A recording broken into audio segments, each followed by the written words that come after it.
পূর্ব মেদিনীপুরের কাঠির মাটি থেকে রাজ্যের ক্ষমতার কেন্দ্র কলকাতা। 3 দশকের দীর্ঘ রাজনৈতিক পথ চলার পর পশ্চিমবঙ্গের রাজনীতির নতুন ম্যাজিকম্যানের নাম শুভেন্দু অধিকারী। 1970 সালের 15 ডিসেম্বর পূর্ব মেদিনীপুরে জন্ম নেয়া এই নেতা ছাত্রজীবন থেকেই রাজনীতির আবহে বড় হয়েছেন। কাঠি হাই স্কুলের শিক্ষা শেষে প্রভাত কুমার কলেজ এবং পরে রবীন্দ্রভারতী বিশ্ববিদ্যালয় থেকে স্নাতকোত্তর ডিগ্রি অর্জন করেন তিনি। রাজনৈতিক জীবনের সূচনা 1995 সালে কাঠি পৌরসভার কাউন্সিলর হিসেবে।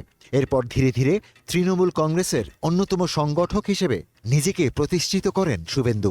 2006 সালে দক্ষিণ কাঠি কেন্দ্র থেকে প্রথমবার বিধায়ক নির্বাচিত হওয়ার পর তার রাজনৈতিক উত্থান আরও গতি পায়।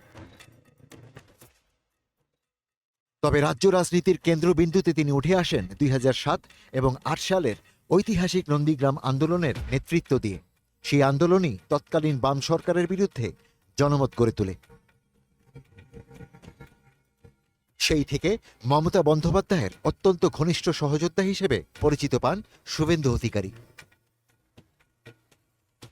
তৃণমূল সরকারের আমলে পরিবহন ও সেচ দপ্তরের মতো গুরুত্বপূর্ণ মন্ত্রিত্ব সামলেছেন তিনি। কিন্তু 2020 সালে আদর্শগত ও সাংগঠনিক মতপার্থক্যের জেরে তৃণমূল ছেড়ে বিজেপিতে যোগ দেন শুভেন্দু।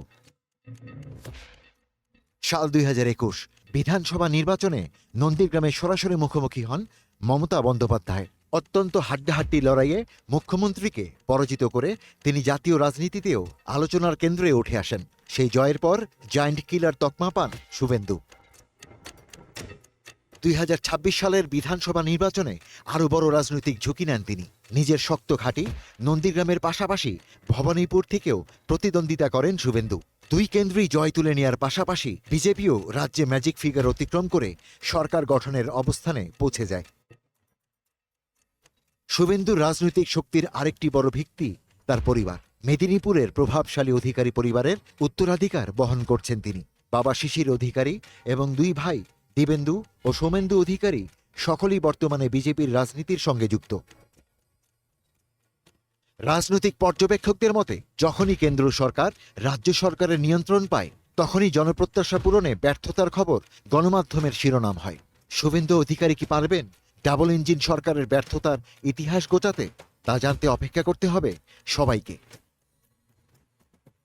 Ishtiaq Hossain, star news.